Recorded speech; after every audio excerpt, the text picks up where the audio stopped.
Fala, galerinha, como é que vocês estão, galerinha? Espero que vocês estejam bem, ok? Quem está aqui falando é o professor Jefferson, né? De matemática. E na nossa aula de hoje, a gente vai estar dando continuidade aí aos nossos estudos. Lá no módulo 2, capítulo 5, a gente vai começar a falar, né, de uma outra área da matemática, que é a parte de geometria, né?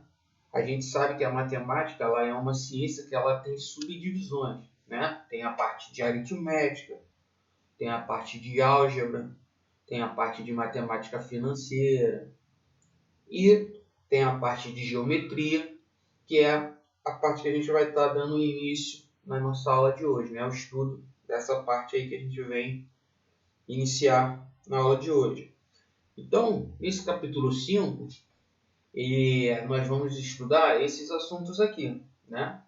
Para finalizar aí as nossas aulas para a nossa próxima avaliação, juntando com aquela parte de aritmética, né? De múltiplos e divisores que a gente veio estudando também nesse módulo 2. Então, no módulo 2, capítulo 5, a gente vai estar estudando ponto, reto e plano, que são os três conceitos primitivos, né, da geometria. A geometria, né, ela é baseada nesses três elementos. Foi a partir desses três elementos que deu início ao estudo da geometria, ok? Depois a gente vai falar de noções de ângulos, né? O que é o ângulo, como que ele é construído. Aí a gente vai falar de medindo ângulos. Aí a gente vai falar qual o instrumento utilizado para medir o ângulo, qual é a unidade utilizada para medir ângulos, tá? Não confundir instrumento que a gente usa com a unidade utilizada, tá? O instrumento é uma coisa, a unidade utilizada é outra coisa. Então, quando chegar nesse assunto aqui de medindo ângulos, a gente vai fazer essa diferença, vocês vão ver, tá? Aí, classificação dos ângulos, os ângulos eles vão se classificar em 5, né? Eles vão poder ser ângulo reto, ângulo agudo, ângulo obtuso, ângulo raso ou ângulo de volta inteira. A gente vai ver quando que um ângulo é classificado em cada um desses, tá? Aí depois a gente entra em polígonos, classificação dos polígonos de acordo com a quantidade de lados. Aí vamos falar um pouco mais especificamente dos triângulos, né? Que são assim, as figuras muito utilizadas, tanto na trigonometria, né, que é o estudo mais a fundo de triângulos, e na parte de geometria também. A classificação dos triângulos, aí a gente vai ver as duas classificações, que tem quanto aos lados, né? A gente pode classificar os triângulos quanto aos lados, ou a gente vai poder classificar os triângulos quanto aos seus ângulos, tá? Aí vamos para quadriláteros, né? Que também é um assunto importante, então ele é destacado, por isso que a gente estuda ele também de forma mais específica. E aí, dentro desses quadriláteros, em especial, a gente vai estudar os paralelogramas e os trapézios, tá bom? Agora, na nossa aula de hoje, a gente vai estudar esses assuntos aqui, tá? Então, a gente vai estudar ponto, reto e plano, noções de ângulos, medindo ângulo, né? Medição de ângulos e classificação dos ângulos, tá bom? Aí nas outras aulas a gente vai estudar esses outros assuntos aqui, tá ok? Então, galerinha, primeiramente, né, como eu falei, ó, a geometria baseia-se em três noções, né? Em três conceitos primitivos. Então, se na prova eu perguntar quais são os três conceitos primitivos que a geometria se baseia, né, para o seu estudo, aí você vai responder o ponto, a reta e o plano. A partir desses três elementos, né, desses três conceitos, a gente pode começar a estudar a geometria.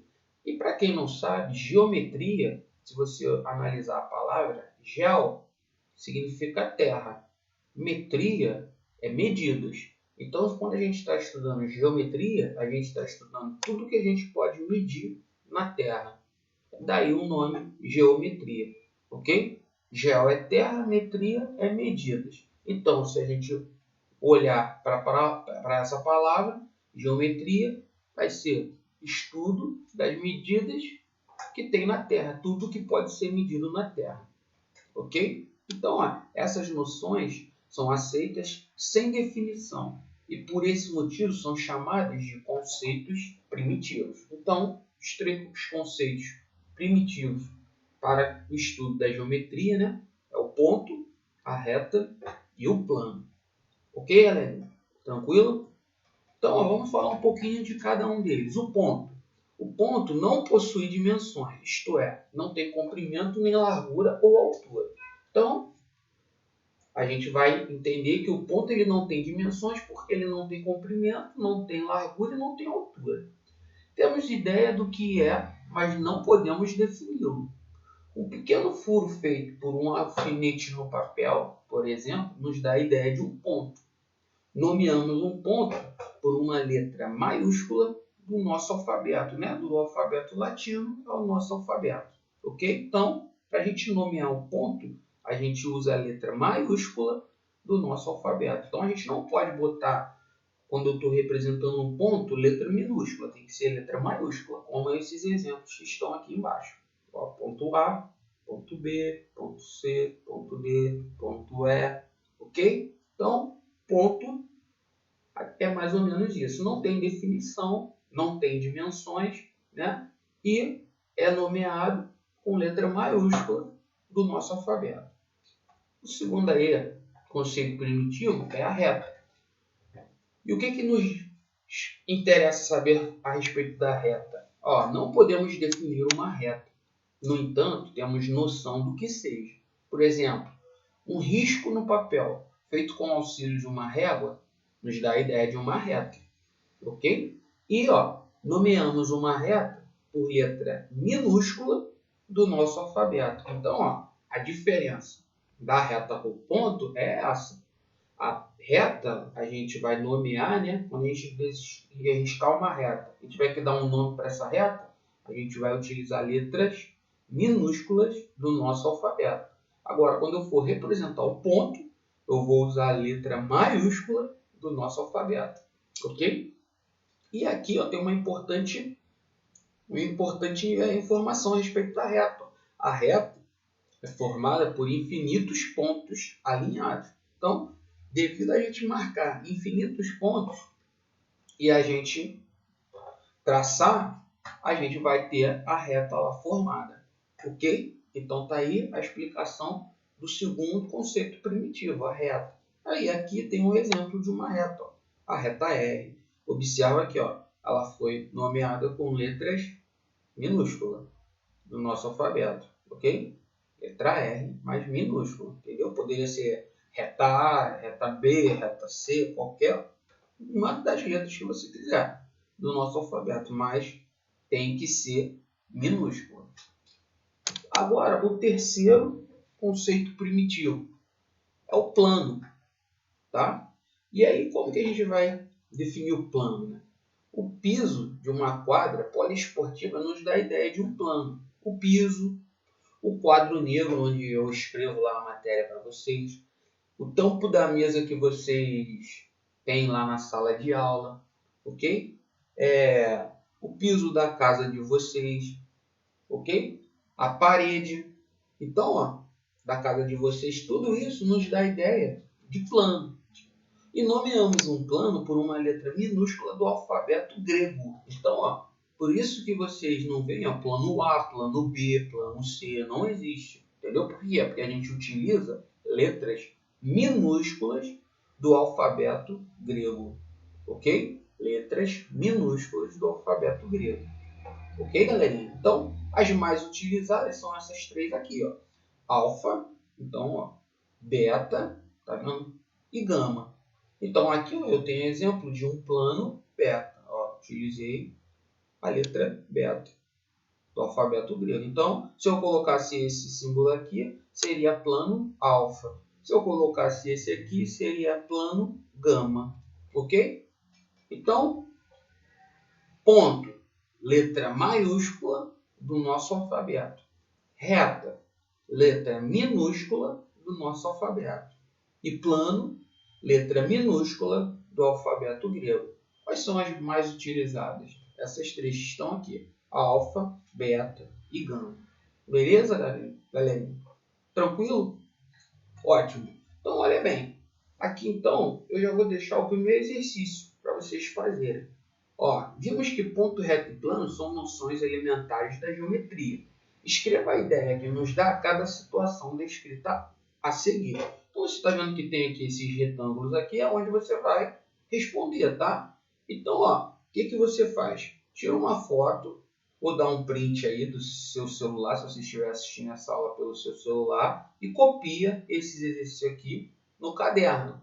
Aí você responde. Na próxima aula eu vou fazer a correção desses exercícios, ok? Então, ó, esse exercício aqui ó, você vai dar um print e copiar no caderno. E aí, lá no caderno, você responde cada um deles. Então, ó, um exemplo. A marca da ponta do grafite em um papel. Isso nos dá ideia de quê? De um ponto, de uma reta ou de um plano. Aí você vai escrever aqui. Um fio bem esticado. Nos dá a ideia de quê? Ponto, reto ou plano. Aí você vai escrever aqui. Ok? Então, copia no caderno e responde. Esse aqui é o exercício 2. Você também vai fazer a mesma coisa. Você vai observar essa figura aqui. Esse eu já não vou sugerir que você copie. Até porque você vai ter que desenhar. O que você faz? Você dá um print. Aí, se você estiver assistindo pelo seu celular, você dá um print agora dessa imagem aqui, né, desse slide, para você só colocar a resposta lá no caderno. Você vai botar número 2, letra A. Aí você bota a resposta. B, a resposta. Não precisa desenhar a figura. Tá? Se você estiver assistindo pelo computador, aí você tira uma foto com o seu celular, né, para depois você responder lá no caderno. Ok? A mesma coisa eu até sugiro de você fazer aqui. Se você não quiser copiar no caderno, você tira uma foto e coloca lá só a resposta. Agora, se você achar melhor copiar, eu até prefiro que você faça isso. Esse aqui dá para você copiar porque não tem figura, não tem desenho. Esse 2 já não precisa, tá? Copiar, só coloca lá a resposta. Vamos ver o que é para fazer. Ó. A figura geométrica abaixo está representando 4 retas. As retas R, S, T e U. Determine ó, os pontos indicados que pertencem à reta R. Então, olhando aqui para a reta R, quais são os pontos que estão em cima dela? Aí você vai botar a resposta aqui. Os pontos indicados que pertencem à reta S. Olhando para a reta S, que é essa verde aqui, ó, quais são os pontos que estão sobre essa reta S aqui, ó? Certo? E aí você vai responder cada uma dessas perguntas aqui. E aí vai ficar tranquilo. São exercícios bem fáceis, só para você ter a ideia, tá? E nesse exercício 3, a mesma coisa. Tira uma foto para você poder ler e responder lá no caderno, ou você dá um print se estiver assistindo pelo celular, para depois você ter essa imagem e responder também lá no caderno. Não precisa copiar no caderno não, porque também tem figura, é só colocar a resposta. Da mesma forma que você vai fazer a questão 2. Então tá aqui, ó. Considerando as retas indicadas na figura, identifique. Então tá aqui, ó, reta R, reta S e reta T. Tem 3 retas aqui, né? A verde, a rosa e a vermelha. Aí, o que ele pede na letra A? As retas que passam pelo ponto A. Então, se o ponto A está aqui, ó, quais são as retas que passam por esse ponto? E as que passam pelo ponto B? E as que passam pelo ponto A e B? Então, vai responder esses exercícios aí bem fáceis. Ok, galerinha? Tranquilo? Agora, vamos entrar no assunto de ângulos, que é um assunto que tem mais conceitos para a gente estudar, tá? Então, ó, primeiramente, o que é ângulo? Os ângulos estão presentes em quase todos os objetos em nossa volta e na natureza. Veja a seguir alguns exemplos de como é fácil identificá-los. Então, ó, vamos dar aqui alguns exemplos. Ó. O primeiro aqui, ó. Veja o ângulo formado pelo bico e a asa delta e as asas dessa asa delta em vermelho. Olha aqui, ó. Aqui está a asa delta, certo? Olha aqui em vermelho, ó. Olha o bico aqui da asa delta com relação às asas. Então tá aqui, ó. Isso aqui está formando um ângulo aqui. Tá vendo aqui o cursor do mouse aqui, ó? Aqui está formando um ângulo que tem uma amplitude bem grande, tá vendo? Não é um ângulo com uma amplitude pequena, aqui é uma amplitude bem grande. Olha esse outro exemplo aqui, ó. ao lado um ângulo formado pela vela deste veleiro, em vermelho. Olha bem aqui, ó. Olha o ângulo aqui. Tá vendo que aqui, ó, tá onde está a união dessas duas retas vermelhas, tá vendo? Onde elas estão se encontrando. Então, ó, observa aqui onde está o cursor do mouse, ó. Tá vendo como é que essa amplitude aqui já é menor do que essa daqui, ó? Então, aqui, ó, o conceito aqui, ó, é que eu tenho um ângulo menor do que esse aqui. Só de olhar eu já percebo, ok? Olha aqui esse exemplo embaixo também. Outros exemplos, facilmente identificados pelas ruas da cidade em vermelho. Olha aqui, ó, na passarela, ó. Olha o ângulo formado aqui, ó, pela pilastra e a passarela aqui de vermelho. Tá vendo aqui, ó? Olha aqui em relação a essa grade aqui, ó, dessa escada, ó. Tá vendo aqui? Esse aqui também, olha a amplitude dele aqui, ó. Olha a amplitude dele onde eu estou passando o cursor do mouse. Olha a amplitude desse aqui, ó. É maior do que esse aqui. Então já suponho que esse ângulo aqui tem uma medida maior do que esse. Ok? Então tem aí 3 exemplos da utilização dos ângulos. E tem diversas coisas assim, né, ao nosso redor que a gente utiliza ângulos. Ok, galera? Então, a definição geométrica de ângulo é essa daí, ó. O ângulo é a reunião de duas semirretas distintas, né? Distintas, para quem não sabe, é a mesma coisa que diferente. Então, ó, é a reunião de duas semirretas diferentes que têm a mesma origem. Então, vamos entender isso. Observa a figura aqui, ó. Olha bem o ponto O. Ele é OA, tá vendo? O A está aqui, ó. É um ponto que está aqui. O B é um ponto que está aqui, ó. Eu tenho OA e eu tenho OB. Observa pelo sentido aqui da ponta da reta aqui, ó, que a seta está aqui. Então, é porque surgiu daqui para lá e daqui do ponto O para cá. Esse ponto O aqui é o que a gente chama de origem do ângulo, tá? Então, ó, se eu pego daqui do O para o A e traço uma reta, e traço uma aqui do O para o B e formo essa figura, olha essa amplitude aqui no meio. Isso aqui no meio é o ângulo formado por essas duas semirretas distintas com a mesma origem no ponto O. Ok, galera? Então, isso aqui, se a gente fosse nomear, seria o ângulo AOB ou BOA. Ok? Tranquilo? E nesse ponto de origem aqui, na hora de fazer a nomeação do ângulo, o que a gente teria que colocar? O acento circunflexo desse aqui. Então, ficaria A, O, acento circunflexo, B. A, O, B. Aonde é a origem, né? Aonde é o encontro das duas semirretas, o ponto de encontro, é sempre onde você vai colocar o acento circunflexo. Tá ok? Tranquilo, galera? Então, se eu perguntar na prova o que é ângulo, é a reunião de duas semirretas diferentes que têm a mesma origem. Ok?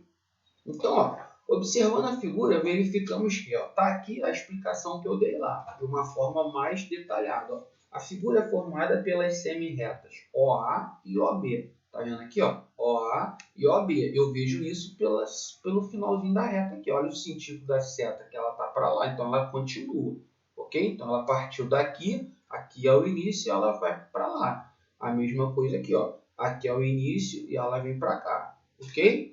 O ponto O é a origem da semirreta OA e também da semirreta OB.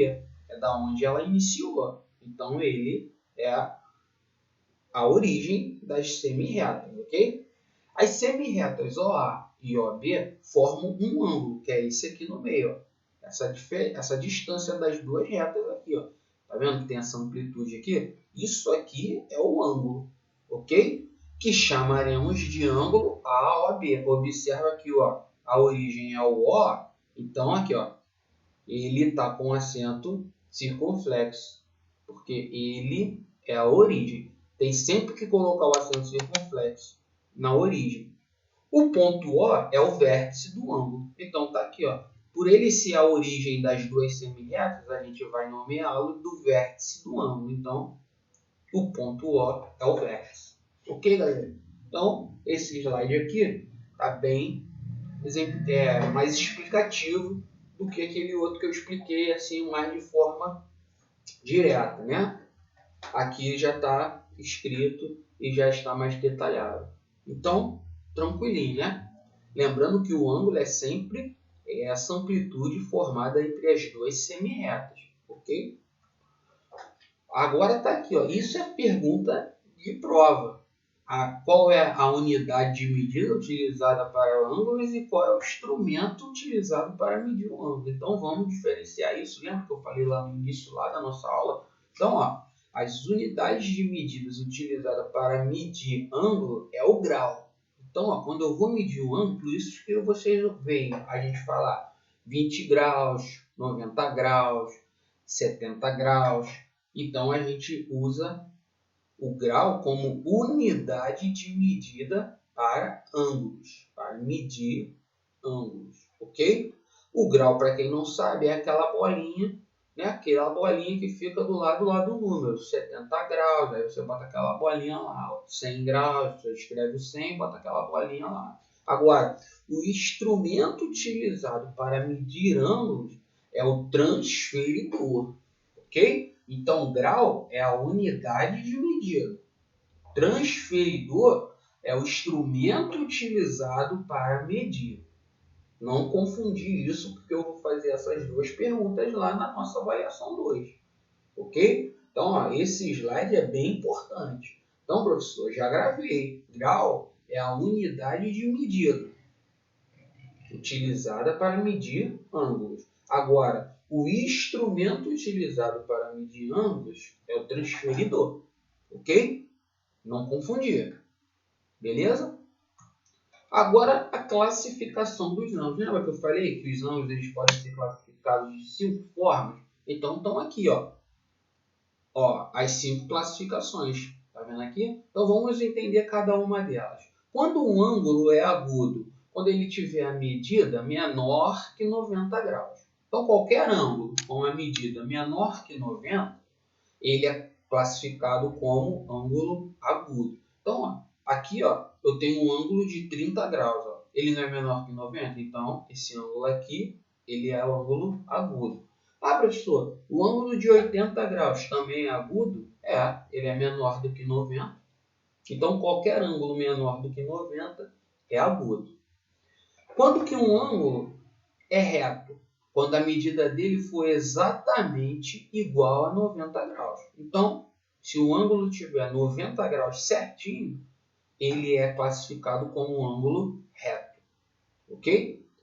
Professor, qual é o próximo? Ângulo obtuso. Observa aqui eu coloquei, ó, maior que 90 graus. Galerinha, qualquer ângulo maior que 90 graus é obtuso. Olha bem, eu coloquei aqui como se fosse a representação do número ordinal, né? Mas não tem esse tracinho embaixo do grau não, tá? Ok? Depois eu vou estar corrigindo aqui na hora que eu digitei, talvez eu não coloquei a bolinha do grau. Acabei digitando essa bolinha aqui com o tracinho embaixo, mas aqui é para representar número ordinal. Então, ó, não tem essa bolinha aqui embaixo. É igual aqui, tá? Tá vendo que não tem tracinho embaixo não, ok? Então, ó, observe esse ângulo. Qual é a medida dele? 120 graus, maior que 90. Então, ele é classificado como obtuso.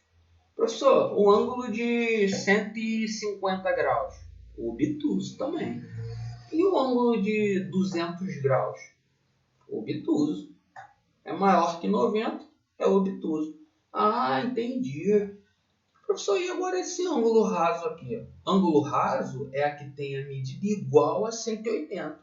Então, ó, professor, mas ele vai confundir. Não, quando ele for exatamente, né, igual a 180 graus, os matemáticos deram um nome específico para eles, não classificaram eles como obtuso por ser maior que 90. Apesar do 180 ser maior do que 90, a gente não vai levar nessa consideração. Os matemáticos deram um nome para ele específico, então chamaram ele de ângulo raso, ok? Ou meia volta. Observa aqui, ó, que tá vendo que aqui tem ó, a metade de uma circunferência aqui, ó. Então, por isso que ele também pode ser chamado de meia volta, ok? De meia volta. Ou raso. Eu uso mais o termo raso. Então, todo ângulo igual a 180 graus é raso. Agora, se for maior do que 90, sem ter 180 graus, vai ser obtuso. Ok?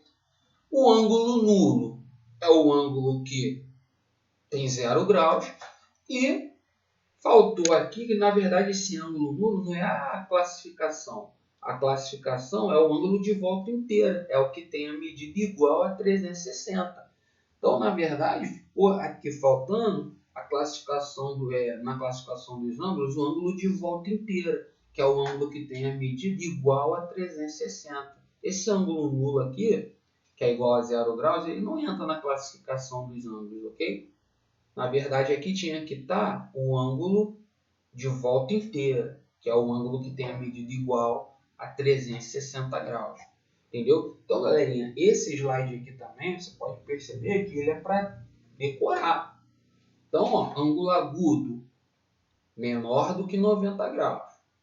Ângulo reto igual a 90 graus. Ângulo obtuso maior que 90 graus. Ângulo raso igual a 180 graus. Ângulo nulo igual a 0 graus. E o ângulo de volta inteira igual a 360 graus. Ok, galera? Então, isso aí que eu acabei de falar é a classificação dos ângulos quanto à amplitude dele. Ok? Tranquilo? Então, galerinha, eu deixo aí, além daqueles exercícios lá, né? Que era daquele primeiro assunto lá de ponto reto e plano, eu vou deixar os exercícios aqui da apostila no módulo 2, essas duas páginas. Página 128, os exercícios 2 e 4, e na página 129, os exercícios 5 e 6, que são exercícios que para treinar o assunto de ângulos, ok? Então, bons estudos, façam com atenção. Atenção ao exercício que tem lá, que fala do relógio. Cada hora no relógio, eu vou dar explicação aqui para você lá não ter problema. Cada hora no relógio forma 30 graus, porque o relógio ele é um ângulo de volta inteira, de 360. Se você observar um relógio de parede, ele tem 360 graus, porque ele é um ângulo de volta inteira. Ele é dividido em 12 partes. Se você pegar 360 e dividir por 12, vai dar 30 para cada parte. Então, esse 30 é 30 graus para cada hora. Então, vamos dizer, se o relógio estiver marcando uma hora lá com os ponteiros dele, se o ponteiro menor estiver no 1 e o maior estiver lá no 12, que ângulo que está sendo formado ali? Aquele ângulo pequenininho que está ali é o de 30 graus. Ah, então se for 2 horas, o ponteiro menor vai estar lá no 2 e o maior vai estar lá no 12. Então, é 30 mais 30, 60. Cada hora é 30 graus que tem na formação dos ponteiros. Ok? Ah, professor, então se for 4 horas. 4 horas, é como se fosse 4 vezes 30. 4 ângulos de 30. 4 vezes 30, 120. Então, o menor ângulo seria 120 e o maior seria 360 menos 120, 240. Ok? Então, os ponteiros do relógio eles vão formar sempre dois ângulos, um menor e um maior. O menor é aquele que tem a amplitude mais fechada, o maior é o que tem a amplitude mais aberta. E cada hora, lá nos ponteiros do relógio, você vai considerar sempre 30 graus, ok? Então, se for 3 horas, é só você fazer 3 vezes 30, 90 graus. Se for 8 horas, os ponteiros estão formando que ângulo? 8 vezes 30, 240 graus. E aí, qual vai ser o valor do outro ângulo que está faltando? Aí você faz 360 menos 240. Aí você vai encontrar que o outro ângulo é 120 graus. Ok? Tranquilo? Então, espero que vocês tenham entendido. Façam lá. A gente vai corrigir na próxima aula. E, galerinha, bons estudos aí. Fiquem com Deus. Um beijo e um abraço. Tchau, tchau.